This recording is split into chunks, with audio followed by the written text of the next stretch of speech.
خۆشەویستانی کورسات نیو سڵاوتان لێبێ لەگەڵ هاوکارانم بە یەکەوە پانۆڕامایی ئەم شەوتان پێشکەشەکەین. یەکێتی نیشتیمانی کوردستان کۆنفرانسی مەکتەبی ڕێخستنی بۆ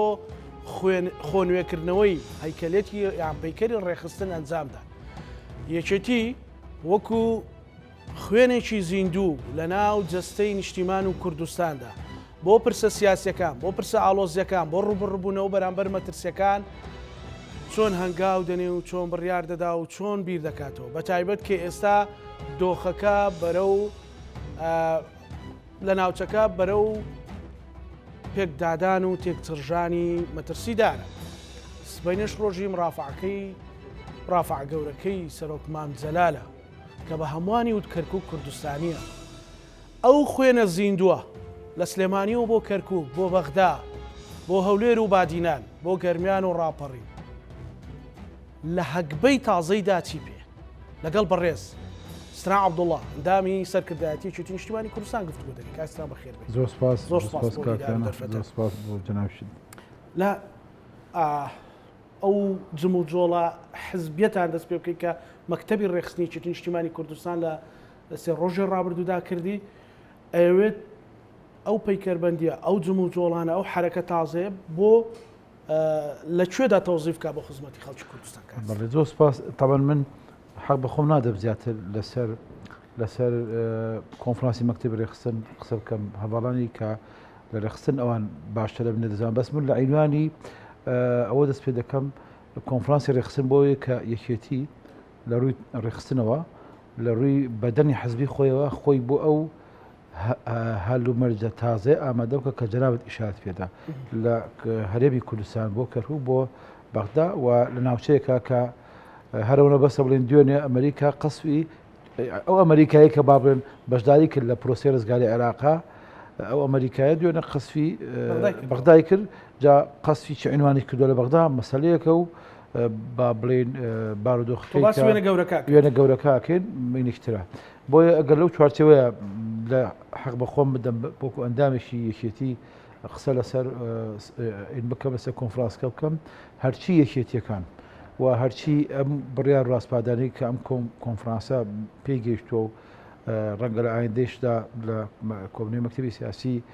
باسی و ڕاستپادانە بکرێ و بڵێن دەوڵەمەند بکرێ بێتە بڕیاری یەکێتی نیشتیمانی کوردستان. ئەبێ لەو چوارچەوەیە سەیریکەین کە یەکێتیەکەی خۆمان بە قوت کاتەوە و بەهێزی کاتەوە ئامادەی کات بۆ ئەو چاوەڕوانیانەی کە خەڵ لێ هەیەتی و بۆ ئەو ئەرکەی کە لەسەر شانی یەکێتیەوە بۆ ئەرکەشی کە یەکێتی لە بنچینە بۆی دروست بووە. لەبەرەوە لەو چوارچەوەیە پێم وایە کارێکی باش بوو. ئەمە بەرهەمی کۆنگرەی یەکێتی نیشتیمانی کوردستانە کە وا پێویست دەکات هەموو مەکتەبەکان، هەموو دامەزراوەکانی یەکێتی کۆنفرانسی خۆیان بکەنە بۆی هەیکەلی یەکێتی لە هەموو دامەزراوەکانە ڕێکخێنەوە. جا مەکتەبی ڕێخستنیش دایکی مەکتەبەکانی یەکێتیە لە ڕووی تاریخیەوە سەیری بکەین. دایکی سیاست و حزبایەتیە لە ناو یەکێتی نیشتیمانی کوردستان. بۆیە ئەگەر ئەم کۆنفرانسا ئەمەرکە جێبەجێ بکات پێمان وایە بۆ هەموو یەکێتیەک و بۆ لایەنگەرەکان و جمهوری یەکێتی نیشتیمانی کوردستانیش ئەم حزبە ئامادە دەکات بۆ مەرحەلەی داهاتووی خەبات تێکۆشان. ئەمە کارێکی زۆر باشە بێت چونکە هیچ مستەحیلە لە تاریخی ئەم ناوچەیە، لە تاریخی عێراقا، لە تاریخی کوردستانیشە هیچ ئامانجێکی سیاسی، هیچ پرۆگرامێکی سیاسی سەرکەوتونەوە ئەگەر حزبێکی سیاسی تۆکمە و بەهێز لە پشتیەوە بێ و ئیشارە بە دوو خاڵ بکەین. ئێستا لە زمانێکین ئێمە نەماوە باڵین سۆپەرمان نەماوە، حتا ئەگەر سۆپەرمانی شەبێ بێ کۆمەڵێمان یان سۆپەرهومەنیش ئەبێ کۆمەڵ ینی خەڵک لە پشتیەوە هەبێ بۆ باشترین کەسێک ئەم مؤسسەیەک لە پشتی ئەم بابەتە بێ بێگومان حزبی سیاسیەکە بزوتنەوەکە باش ئیدارەتدا. ئەگەر ئەم کۆنفرانسی مەکتەبی ڕێخستن کۆنفرانسی مەڵبەندەکان و بابرێن ئەو کۆنفرانسای تریش کە دەکرێت بەسەر بۆ مەکتەبی ڕاگەاندنی کۆنفرانسی کرد مەکتەبەکانی کەشی وادارم وا بیکەن هەر عینوانێکی لێبێ ئەرکی هەر هەواڵێک ناو یەکێتی نیشتیمانی کوردستان چۆن دیارەکرێ عنوانە سەرەکیەکە و تاڵتێت لە سەرشکە ئەوە بێت کە یەکێتی بۆ ئەو خەباتە ئامادە بکات کە بۆی دروست بووە بۆ ماوەیەکی زۆر بە سەرۆکاتی جەنابی مام جەلال یەکێتی گەیاندە کەشکەڵانی فەڵک لە سەرکەوتنی سیاسی خۆیدا و ماوەیەکش زۆریش بەهۆی پاشەکشەیەکی نیشتمانی کوردستان لە مەدانی سیاسیە دەبینیت ئەم بابەتە لە کوردستان و لە عێراقیش تووشی تەنگژە بووە و دو ساڵێکە ئەم حەزبا کە کەوتوتە خۆی ڕێک دەخاتەوە بە سەکردایەتێکی نوێ بە سەرۆکاتی سەرۆک باوەڵ جەلال تاڵەبانی ئەم تەکانەی کەیەکێتی بەخۆی داوە نیشانە بەوەیە کە مەرحەلەی داهاتوو لە کوردستان پێویستی بە یەکێتیە بۆیە مەکتەبی ڕێخستن پێم وایە کارێکی چاشی کرد تەنیا ئەمە کارێکی ڕێکخراوەی ناوخۆی یەکێتی نیشتیمانی کوردستان نیە بەڵکو لەو چوارچێ بە سەیریکەن کە یەکێتی بە عینوانە جاجەکانی جا مەڵبەند دەڵێ کۆمیتە دەڵێ ناویتری لێ ئەنەی خۆشناویتری لێ ئەنەی پۆلی ڕێخستنی لێ هەر ناوێک بێ گرنگەوەی ئەم هێزە ساز و ئامادە بکات وەکو نالی دەڵێ سەف ئەم سوپایە ئامادە بێت بۆ مەرحەلەی داهاتوو تێکۆشانی یەکێتێکی زرت و زرنگ و بە پێوە ڕاوەستا و بۆچی گرنگە؟ گرنگە لەبەر ئەوەی ئەمە چیرۆکی بزنەوەی کوردایەتیە کاکن یاکێ لە هەموو ئەدەبیاتی کوردایەتی کاتی خۆی کە قساکرا کورد بۆ سەرکەوتو نەبوو شۆشەکانی کە کورد کردوێتی لە سەدەی 20ەمە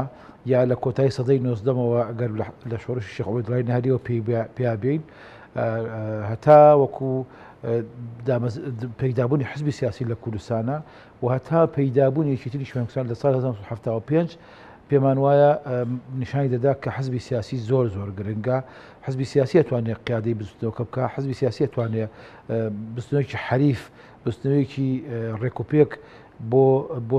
سەرکەوتنی کوردایەتی دروست بکە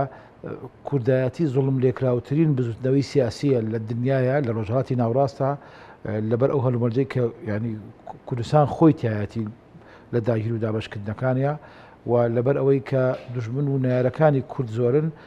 بۆیە بستنەوەی سیاسی لە کوردستانە زۆر پێویستی بە حزبی سیاسیە و یەکێتی نیشتیمانی کوردستان کە لە 1975 دروست بوو ینی چڕکراوەی هەموو ئەزمەنەکانی هەموو حزبە سیاسەکانی کوردستانە لە دارکەرەوە بیگرە هەتا حزبی هیوا هەتا پارتی هەتا دۆزبوون یەکێتی نیشتیمانی کوردستان بۆ یەکێتی نیشتیمانی کوردستان کە ینی ئەجوولێ ئەهەژێ و دێتە سەرکایەکە و پاشەکشێکە و دێتەوە سەر مەسەح جایەکی دیکەن لە ڕاستیە یعنی ئەمە چورێکی بزنەی کوردایەتی بۆیە زۆر گرنگە یەکێتی نیشتیمانی کوردستان بێتەوە کایە بێتەوە حزبێکی بەهێز بێتەوە حزبێک کە هەموو ئەو ئامانجانەی کە لەبەر شتێکی زۆر گرنگ کاکەزانە ینی ئێستا ڕەنگە خەڵکانێکە بن ئەندامی یەکێتی نەبن ئەندامی ئەم کۆنفرانسە نەبن بۆ نەکە چەند ڕۆژێک پێش سێ ڕۆژە کراوە بەڵام ئەبێ خەڵکی کوردستان ئەبێ ئەو کەسەی کە سیاستەکە لە کوردستان ئەم واقعە ببینێ یەکێتی نیشتیمانی کوردستان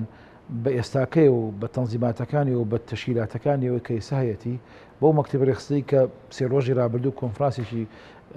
کردووە بۆی خۆی ڕێکخاتەوە ئەمە هەموو کۆی ئەو ئەزمونەیە کۆتایی و بابلن ئاخر لە حەزی ئەو ئەزمونەیە کە گەلی کورد لە خەبات و تێکۆشانی پێکەوەیە پێی گەیشتووە ئەگەر ئێمە وا بگەیشتمینە ئەو قەناعەتەی کە ئاغا و شێخ و مەلا بە تەنیا ناتوانن وڵاتی ئێمە ڕزگارکەن بۆ ئەم پێویستمان بە حزبێکی مۆدێرن بە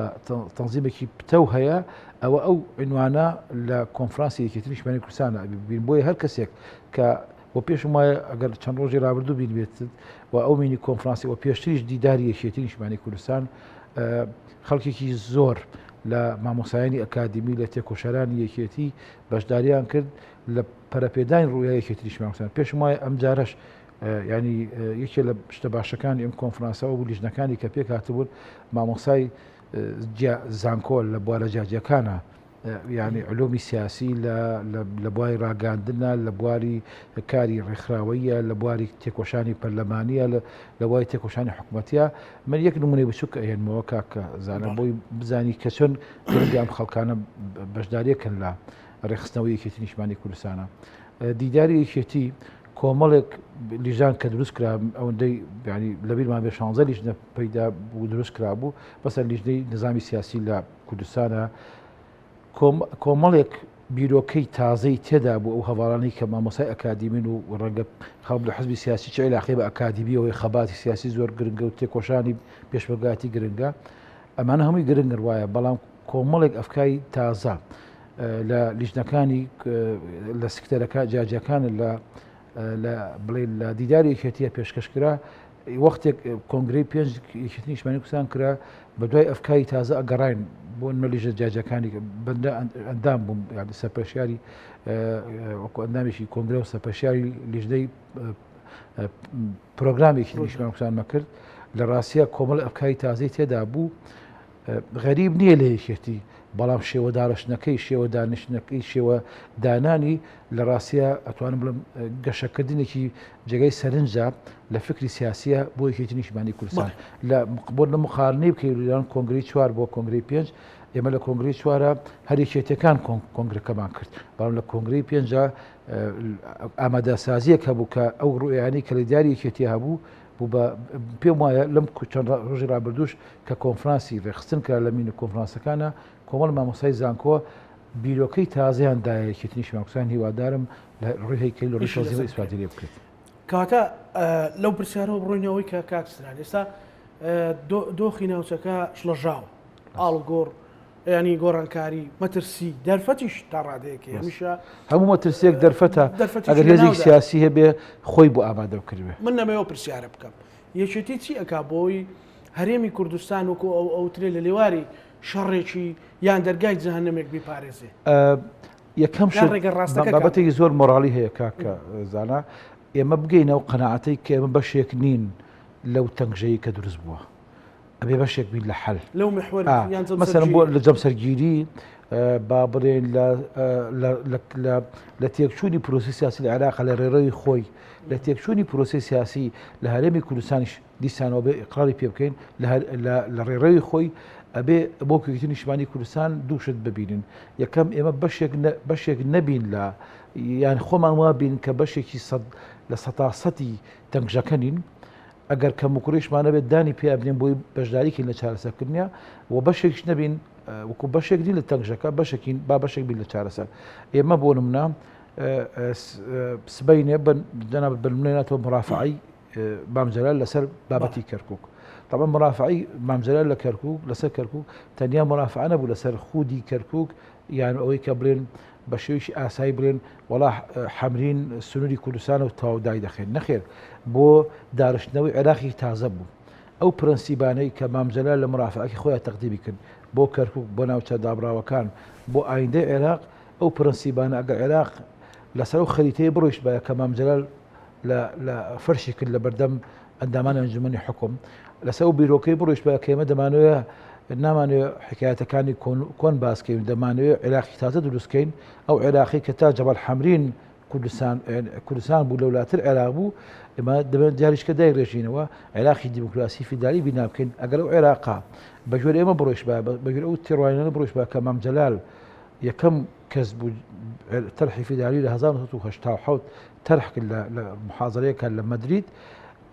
و دوای ئەوە لە 2005 بوو بەشێک لە دەستوی عێراق ئەگەر عێراق لەسەر ئەو ڕێڕۆ بڕۆیشت باە نەدەگەیشتە ئەو تەنگژەی ئێستا هەزارە هەیەزی عاجباتی پیا بووە بگاتە و ئاسەی کە ئەمریکا لە عێراقێک بداخۆی بەشداریکی لە ڕزگارکردنی ئەو ئینسان نەشتوانێت بڵێ بۆوە ئاکەی چووکە زیاد لە یعنی زیاد لە بەڵگەیەک هەیە کە ناڵێ ئەبێ وا بکە بەڵام ینی هەلومەرجێکی دروست کرد کەوا بکە ئێستا خیتابی سیاسی لە عێراق بەشێک هێزە سیاسەکان عێراق خیتابی سیاسەکەیان مەبەستەکان هەر شتێک بێ لە هەندێک بوارە زۆر نزیکە لەو خیتابە سیاسی کە عێراقی پێشکەوتنی سەدام حوسێن لەسەر ڕۆیشت ینی ئەوەی هەندێک ڕۆژنامەکانی عێراق ئێستا دەگرێن لەسەر بارودۆخی عێراق ئێمە دەتوانین وەکو کورد زۆر هەڵسەنگانی بەدقت بۆ شتە بکەین ئەو قسانە بەشی زۆری ڕووی لە ئێمە نیە ڕووی لە محیتی سیاسی عێراقا ڕووی لە علاقاتی نێودەوڵەتی عێراقا بەڵام بەشی زۆری ئەو خیتابە سیاسی هەر ئەم خیتابەیە کە ینی بوو بە باعیسی ئەوەی کە بوو بە حجەتێک بەدەست وڵاتانی ئیقلیمی و ئەمریکاشەوە کە بێ ڕژێمەکەی بڕخوێنێ ئەجا ئەو عێراقە لە 20 ساڵی ڕابردووە ینی ئەگەر بەم ڕێڕەوە ڕاستی خۆی بڕۆیشت بە سبەینێ هەر یادی مرافعەکەی جەنای مام جەلال نییە یادی 20 ساڵەی ئەو مرافعەشە و ئەو تەرحەی کە جەنای مام جەلال لە مرافعەکەیات لە ئەنجومەن حکوم تەقدیمی کرد هەر بۆ خەریتەی کەرکوو نەبوو هەر بۆ نەبوو بەڵام خاکە خاکێ بێ بماندنەوە بۆی خاکە کە خاکی ئەمەی لە چواسی عێراق بێنێتەوە پێشمان بەوەیە کە عێراقی دیموکراتی فیدرالی ئەوەی کە لبير ما جناي مامۆستا برایم لە 1999 لە مؤتمەری معارەزەی عێراقیە بەلای زۆر جوانی وتی مەسەلەی کورد بریتە لە حق و حقوق و حدود واتە کوێ ینی خەریتەی کوردستانە و کوێ حقوقی کوردستانە بە کوردستانێکمان بۆ چییە ئێستا خۆ هەندێک کوردستان لە زۆر ناوچەی کوردستان ئازادە و بەشێکە لە هەرێمی کوردستان بەڵام بۆچیمانە ئێمە داگیرکەری تێدا بێ بۆچیمانە ئێمە زیندانی سیاسی تێدا بێ بۆچیمانە ئێمە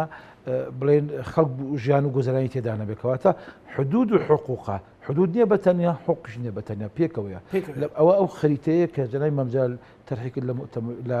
کاکسران شتێک سەرنجی ڕاشی شامیێتی نیشتیمانی کوردستان لەو جەمسەرگیریە لەو محوەربەندیە لە هیچ شوێنێکە تەصنیف ناکرێ یان ڕناوەستێ بنمونەیەکەێنەوە باش ئێستا بۆ حکوومەتی ئێستا عێراق حکوومەتی ئیتاری تەنسیقی و ینی حکوومەتی براوەی هەڵبژاردنەکانە بە ناقسی ئەوە بڵێن تیاری سەدری باشە خۆ تیاری سەدری براوەی انتخابات بەسەوەر هەندێک لە ڕەهەندەکان یەکێتی نیشتیمانی کوردستان لە سەرەتای ئەم پرۆسە سیاسی عێراقەوە پێداگی لەسەر عێراقی دیموکراتی فیدرالی کرد و لەسەر ئەو بنچینەیەکی نیشتیمانی کوردستان لە دوو ساڵی ڕابردووە خەباتی کرد کە عێراقی تەوافقی بێ عێراقی زۆین و کەمینە ئەم وەز عێراق گیان بەم ئێستاکە چونکە فکرەی زۆین و کەمینە بەبێ ئەوەی کە مافی پێکاتەکان ڕەچاوکەی بەبێ بوعدی تەوافق ڕەچاوکەی لە پرۆسە سیاسی عێراقا خۆر عنوانی شێوەیشکردنی تایلسەدری نییە بەڵکو کەڵکەڵەی بەشێک لە هێزە سیاسەکانی عێراقە بۆ نەشیعەکان بۆ نەسونەکان بۆ شیعەکان بەرامبەر کورد و سوننا عەرەب بەرامبەر بە کورد و ڕەنگە لە هەرێمی کوردستانیش مەسەلەن زۆینە و کەمینەیەک دروست بووە بە حەوزێکی انتخابی کە ڕوومە دەزاین بادنان حەوزێکی انتخابی دایمەن ڕەسیدێکی بۆ هەندێک سیاسی سیاسیە دەکات لەبەرەوە ئێمە ئەبێ بچینەوە سەر ئەسڵی مۆزوعەکە ئەگەر عێراق نەچێت ئەسڵی مۆزوعی کە بۆی دروست بووە کێشەکانی حل نابن ئەگەر بە لێخوڕن بێ و بە تووڕەبوون بێ و بە معاش نادەم و معاش ڕنەقڵناکەم و میزانی نانێرم بێت خەڵک سەدام حوسێن لەمە زیاتی کردەوە با خەڵکی کوردستان لەبیرێتی و هەروەها پرۆسەی سیاسی عێراقش لەبیرێتی لە ساڵی 1990ەوە تا ساڵی 2003 هەرێمی کوردستان بودجەی بۆ نەداهات لە بەغداوە معاشی بۆ لە بەغداوە باشە یعنی چۆنە بێ عملی سیاسی بە انتخابات بە دیموکراسی بە هەڵبژاردن هاتووەکایەوە هەمانە چیرۆکە دووبارە کاتەوە بە بیانووی ناو دووبارە بوونەوەەوە ئەوە ئێستا خەڵکی کوردستان 4-5 مانگە موچەی خۆی وەرنەگرتووە نابێ عملی سیاسی لە عێراقا بگاتە ئاستێکەوەی کە لەم لاوە درۆن هەبێت لە هەرێمی کوردستان لەم لە شەرق و غەربی بکرێ و لەو لە ئەمریکا لە بەغاش بدا و لەو ناشەوە خەڵقەکەی حەز بە تەمایزێکی تەبەقی هەز بە تەمایزێکی نەتەوایەتی بکات چونکە خەڵک بۆ نە خەڵک لە بەسرە بووچەوە لەگرێ بەڵام خەڵک لە سلێمانی لە هەولێر و لە دهۆکۆی ناگرێت لەبەرەوە ئەمە ڕێک ئەمە عنوانی تەنگژەیە لە عێراق و ئەم عنوانی تەنگژایی کە عێراقایە نابێ بۆکچۆڵی لە زڕێ زنجیر دڵت بەدەرزێ نابێ وال لێ بکە بترسی بەڵام وال لێ کات کە بڕی من سەبەبێک نیم لەو ئەزما بەشێک نیم لە ڕناوەستین بەڵام دەمانێت بەشێک بی لە چارەسەر ڕاوەستە لەو مەترسیانەیە یەکێتی نیشتیمانی کوردستان دەبێ ئەو پرەنسیبانە تاکید لەگەڵ چ ڕاوەستیان بۆ لەگەڵ محوەربەندێک طبعا هەموو کەسێک من لەگەڵ میلەتەکە ڕاوەستەوە ئەو واقعەکە بەڵام کێ بەڕاستی لەگەڵ میلەتەکە ڕاوەستەوە شعاراتکان و خیتاباتەکانی ئەمە یەک دەخاتەوە بالمناسبە کاکە زانە خیتاب و شیعار و پرەنسیبە سیاسەکان زۆر گرنگن بە تایبەتی لە کاتی تەنگژەکانە یەکێتی نیشتیمانی کوردستان تەجربەی چەند ساڵی ڕابردووی بە تایبەتی لە هەرێمی کوردستانە ئەم ڕاستی سلماندەوە یەکێتی بە ڕێژەی دەنگ و بە ڕێژەی کورسەکانی وەکو بیدایی بوونە ڕاپەرنیا بدوای پرۆسی دوای کەوتین سەدام حوسێن نەبوو بەڵام لەبەری سیاسەکانی ڕاستبوون هاتەوە سەر تایمی خۆی هاتە سەرمایی خۆی بۆیە زۆر گرنگە لەم تەنگژەی کە ئێمە پێمان وایە زەعیفین وەکو فعلا زەعیفشین چونکە خۆمە درونمان چەکمان نیە هێزمان نییە بەڵام ئێمە لە ڕاستیە مەبادیمانەوە پرەنسیبمانەوە پێشمان وایە لە 100 ساڵی ڕابردوو عێراق هەمیشە بەهێز و بە چەک و تەقەمەنی لەگەڵ خۆیان مامەڵی کرد لەگەڵ میلەتی خۆیان مامەڵی کردووە بۆیە نەگەیشتە چارەسەر ئەمڕۆ تقنیەتی تازایی بواری جەنگی هەیە هەرمان ئەبێ هەمان ئەو پرسبینەمان بۆی هەبێ هەمان ئەو بۆچوونەمان بۆی هەبێ کە ئەویش چەند بەهێز بی چەند دەروون بی چەند هەبیت و چەند نەبیت لە ڕاستی ئێمە وەکو یەکێتی نیشتیمانی کوردستان دەبێت پێداگی لەسەر بکەینەوە ئەو پرەنسیبانە ئەو سیاسانەی کە مام جەلال عێراقی داوای کرد عێراقی لەسەر بیناکرێتەوە هەر ئەوانە ڕێگە چارەسەرکەن نەک لەبەرەوەی کە ئەمە سڕێکی تایبەتە جەلای مام جەلال ینی دۆزی بێتەوە یان با بڵێ خوا ئەم شتێک کرد دڵی جەلای مام جەلال نا لەبەرەوەی تاریخی یەکێتریش ماکەن تاریخی سیاسی مام جەلال و تاریخێکە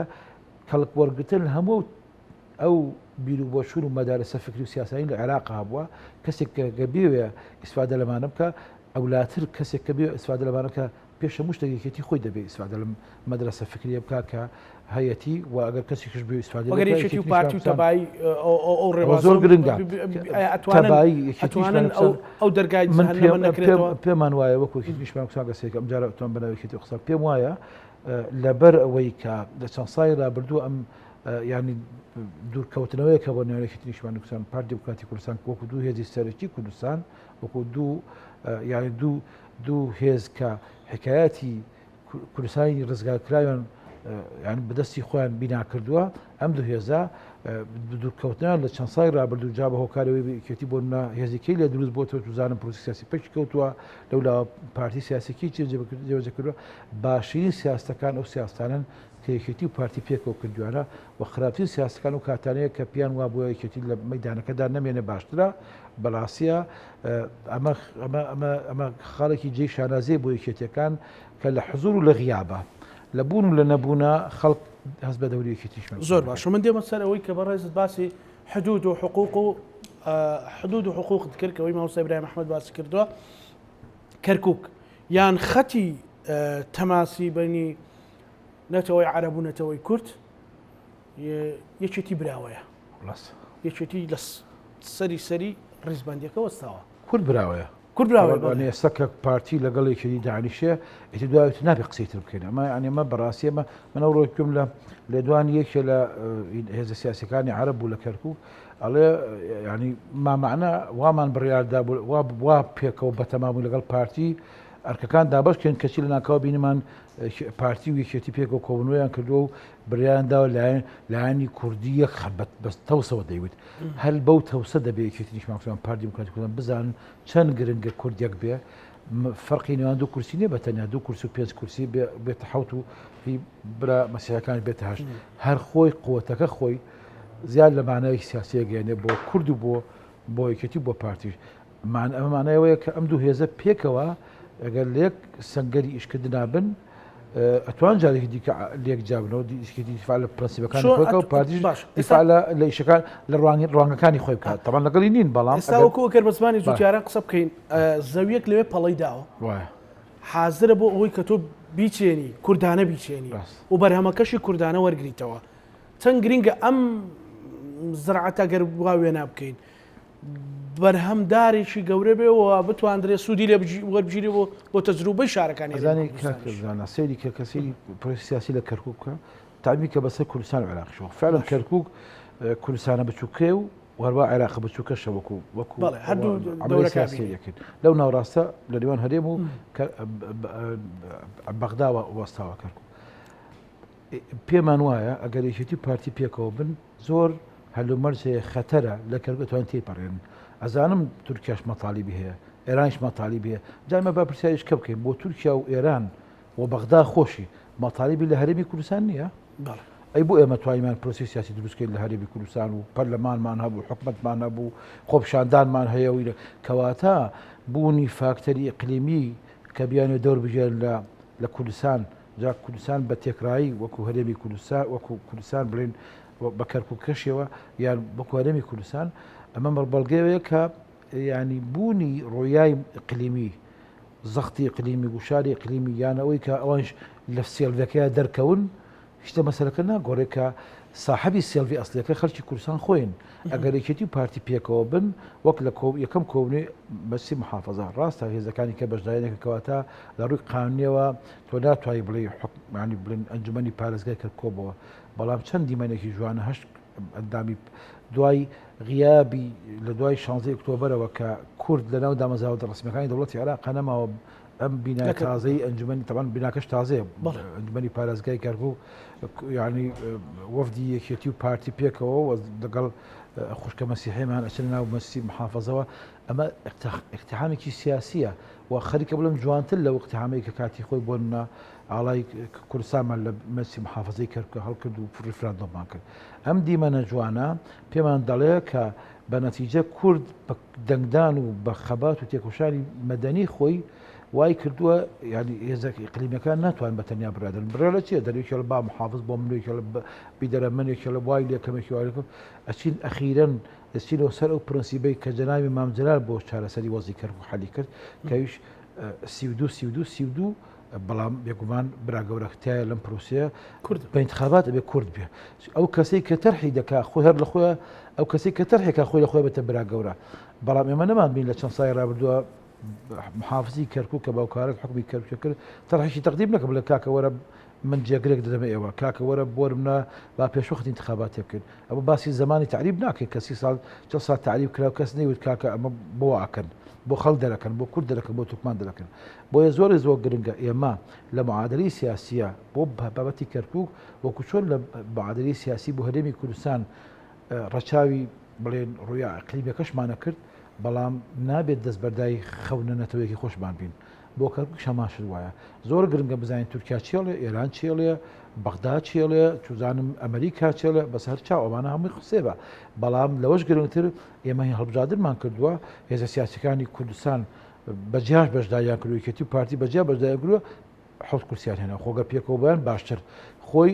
پێکەوە نەبوونمان دەرسێکە و پێکەوە بوونیشمان دەرسێکی ترە ئێستا کە پێکەوە بووینایە ژمارەی دەنگ کورسەکانمان زیاتر بوو 8 بوو 9 دەبوو ئەگەر ئێستاکە بڵێن کە پێکەوە نەبووینە خۆ لە مەرحەلەی داهاتوە پێکەوە بین زۆر شتە بۆیە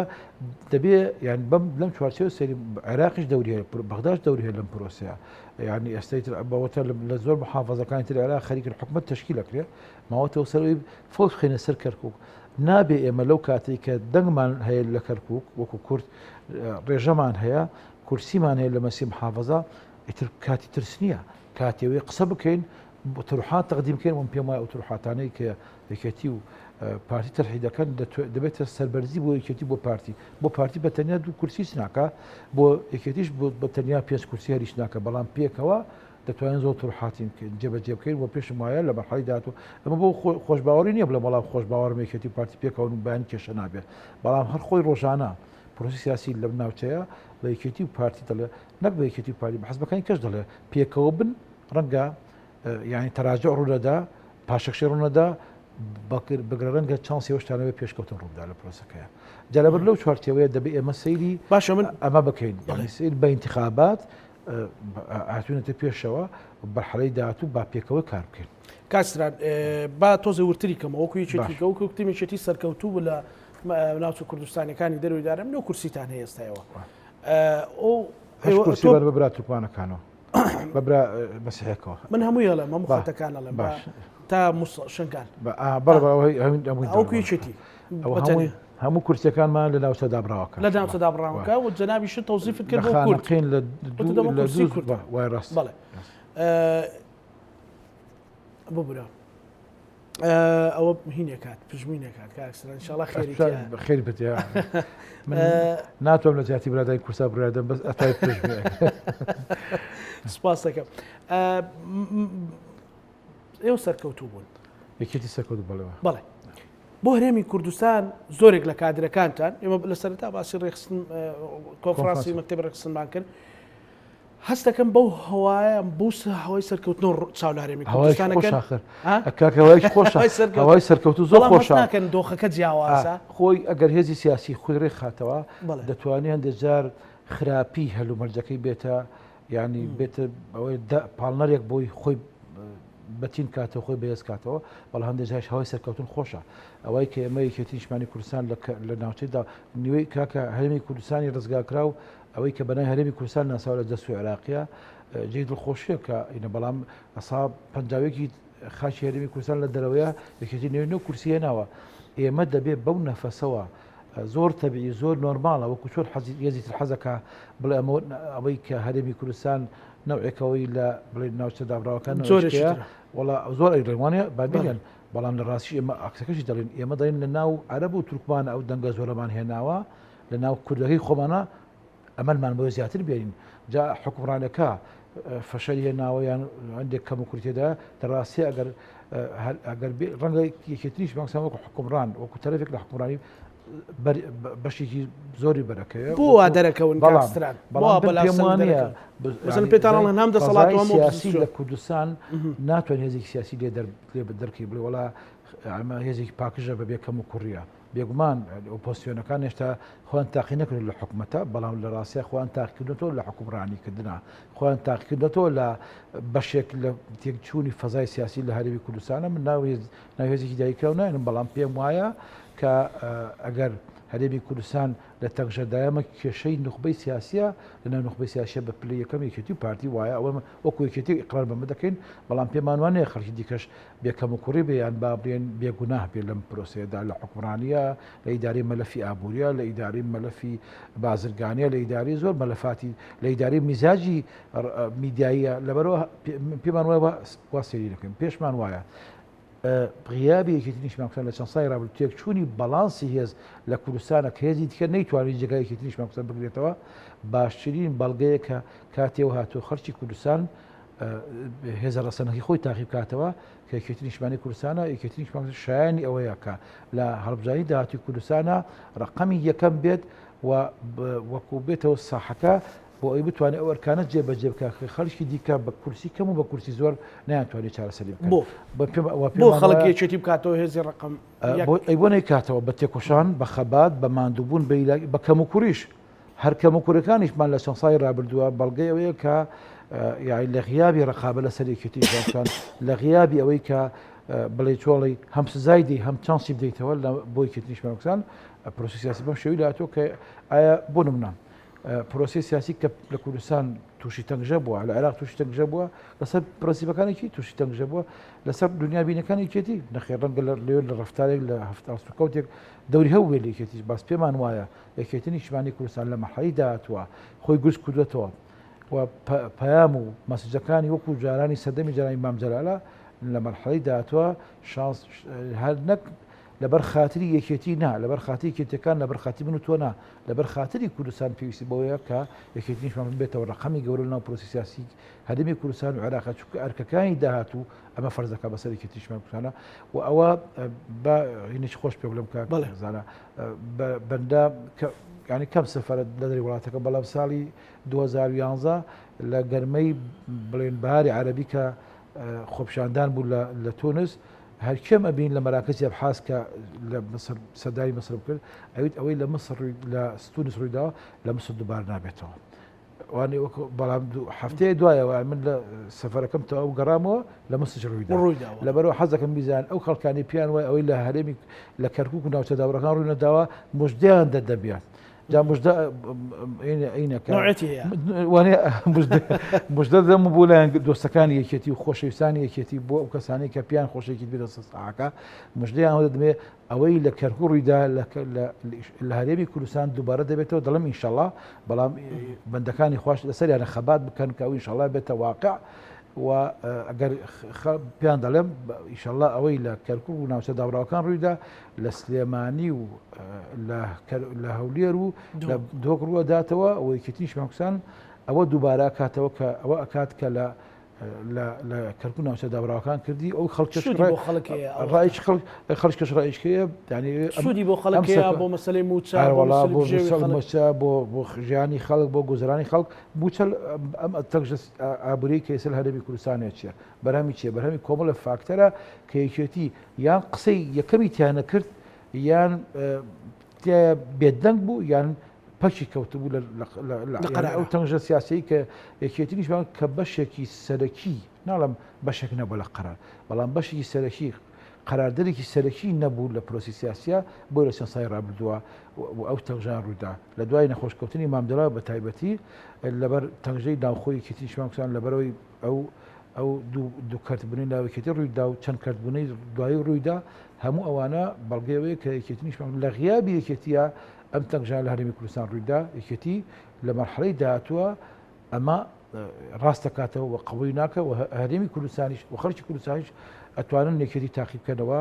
و چکە تاقییان بەڵام ڕەنگە بڵێن تاقیمان لە شۆڕشی وڵا تاقییان کردەوە بەڵام تێکێتیان تاقی کردەوە کە دووریان خستەوە بۆ نمونە بەڵام ئەوەش تاقیکردەوەیکی دووسەرەیە آخر کێتی تاقی کرایەوە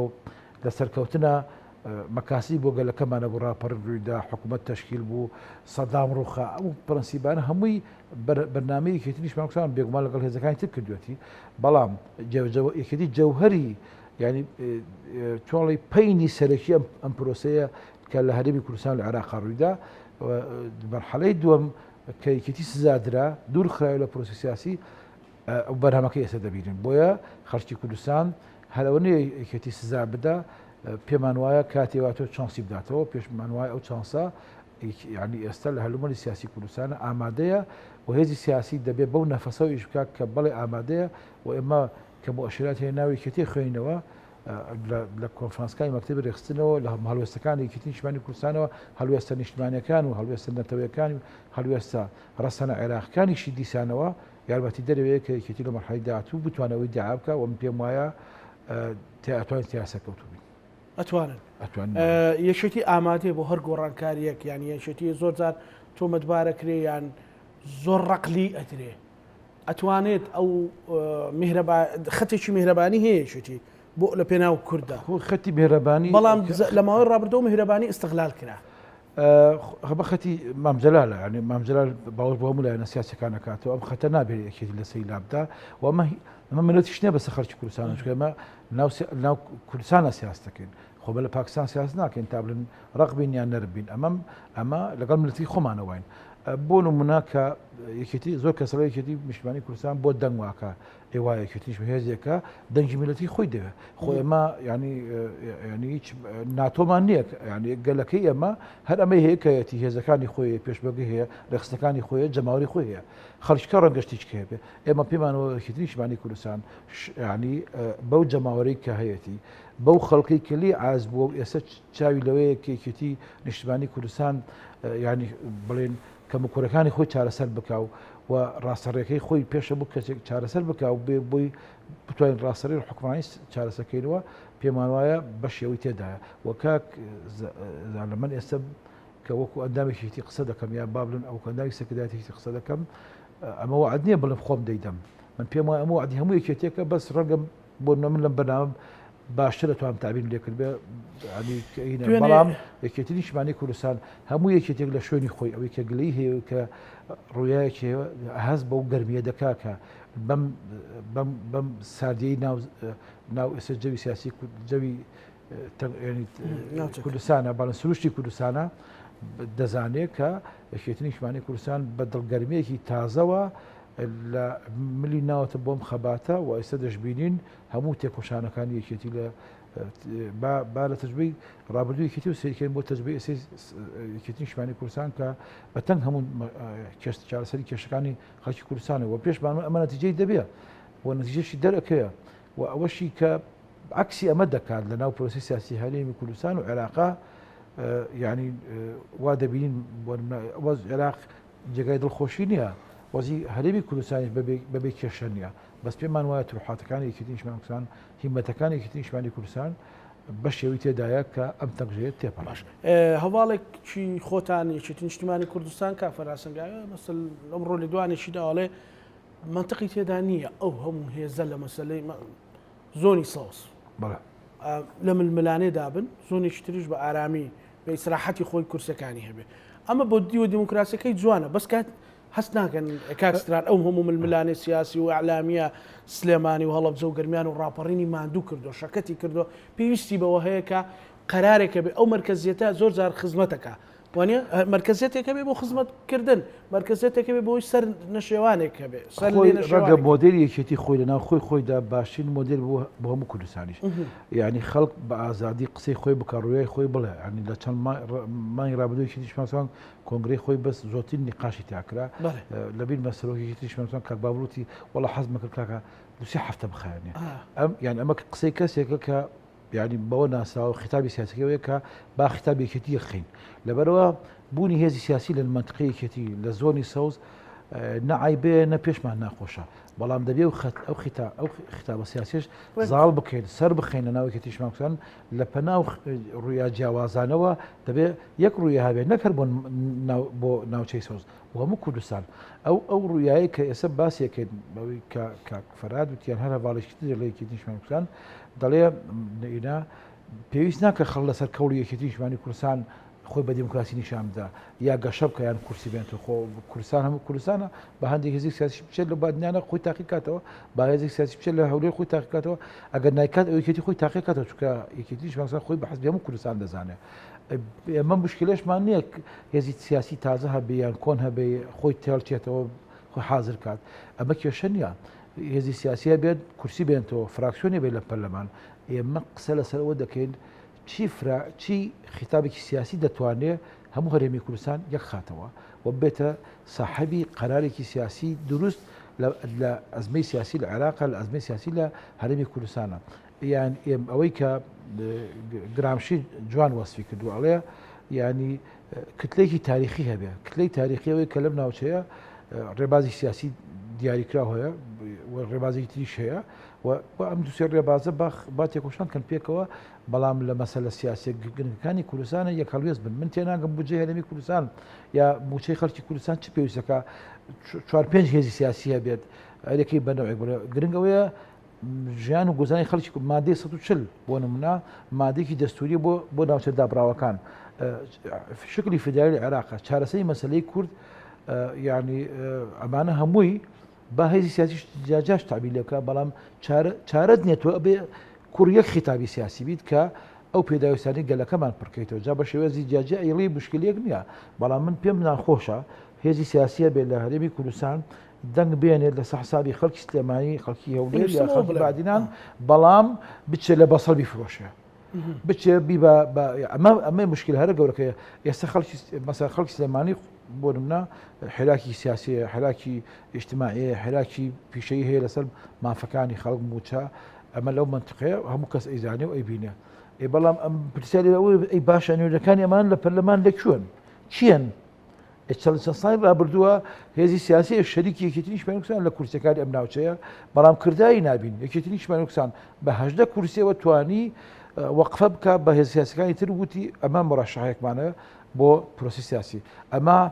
چارەسەری تەوافقی سیاسی بەم شێوەی خوارەوە دەکرێت هێز سیاسەکانی تر چیان کرد چیان وت چیان جێبەجێ کرد ئەگەر یەکێتی نیشتیمانی وەکو جاران یعنی سیەکەی خۆمان بووبینەوە وەنیا لە بەرامبەر سیەکەی پارتیش ئەمانتوانی پێکەوە مووقفێکی ڕێکوپێکی کوردانە لەسەر مەسەلە سیاسەکان دابین بکەین ئێمە کێشەمان لەسەر ئەو نییە بۆ نمونە وەکو کوردێک قسە بکەین باوەڕت هەبێ بەنسبەت یەکێتیی هەر یەکێتیەک کەسێکی فەرق کێشەیەک نییە پەرلەمانتارەکە بە ڕەقەمی سەوز بە لۆگەی سەوزەوە بێ یان بە لۆگەی شین یا پرتەقال یا سوزام زەردەوە بێ گرنگ ئەوەیە کە مووقفێکی سیاسی کوردانە دەرببرێ دیموکراسیان دەبرێت کە بۆ کورد و کوردستان پێویستن بۆ ئەم عملە سیاسی لە کوردستان پێویستن بەڵام تۆ ئەمە نەکەی ئێستا ئەمە غیابێکی سیاسی گەورە دروست بووە حێراکی سیاسی سەرەکی لە کوردستان لە هەرێمی کوردستان لەم دەڤەرەیە لەم دەڤەرەیە یەکێتی نیشتیمانی کوردستانە بەڵام خۆ دەبێت تەمسیل لە سیاسەکەش لە ڕووی دیموکراسی لە ڕووی انتخاباتەوە بەو شێوەیە بێت کە تعبیر لەم شتە بکە خەڵک کێشە نییە فراکسیۆنی دروست بێت وەکو یەکێتی مەحەزەکەین بەس خۆمان بێت لە ساحەکە بەڵام وەکو دیموکراسی وەکو ئەرکی دیموکراسی ئەبێ ئەوە قبوڵکی خەڵکیکە دروست بێ هەبێ هەبێ کێشە نییە بەڵام با خیتابی سیاسی بێ خیتابی سیاسی یەکێتی نیشتیمانی کوردستان چییە کاک زانا دیموکراسیە مافی چارەنووسە ئاشتیە مەسەلەی چارەسەری مەسەلەی کەرکووکە وەکیەکیە پێکەوەیە هەموو ئەم ئامانجانە ئەگەر هێزی سیاسی تریش لەگەڵی کێتیە شەریک بێ و قسەی تیا بکە قسەکەی مامجار جێبەجێ بێتەوە کە ئێمە دژمناتی کەس ناکەین و پێشمان خۆش هەموو کەسێک دۆسایەتیم و کەسێک دەستی دۆسایەتی بۆ کەس درێژەکەینەوە بەڵام ئەوەشی دژایەتی یەکێتی نیشتیمانیکردن سەری دای لە تاشەبەردەکانی کوردستان دای لە تاشە بەرزەکانی دەبوو تاشە بەردێکی نا مامجار تاشە بەرزەکانی کوردستان لەبەرەوە یعنی بۆیە لەو ڕاگەیەوە بە سەیریکرد ئەمەیە قووەتی یەکێتی ئەوەی کە بەمست ینی لە ساحەکە حزوری هەیە ئەمەشیان دیسانە خۆتی دۆستایەتی دەوێت بەسەر چاو بەڵام پێویست ناکە هێزی سیاسی لەس حسابێکی دروست بێ کاکە مەسەلەی کورد خۆت لە خۆت وەرە تەبەنی مەسەلەی کورد کە تەبەنی دیموکراسی بکە تەبەنی عەدالەت کە تەبەنی ئەو مەفاهیمانە کە بۆ خەڵک باشە جارێ بڕۆ لەگەڵ بەغدا هەندێکی چارەسەر بکە ئینجا بڕۆ لە سەوەریەکی تنیشمان کوسان بە جارێت تۆ بڕۆ لە هەندێک تۆزێک ئەوە کە خۆ سەڵت کە بەرامبەر برادەی پارتیش اینجا بچۆ ئاوردەرە بۆ لایەکی تنیشمان کوسان لەبەرەوە زۆر گرنگە بۆ ئێمە پێش هەموو شتێک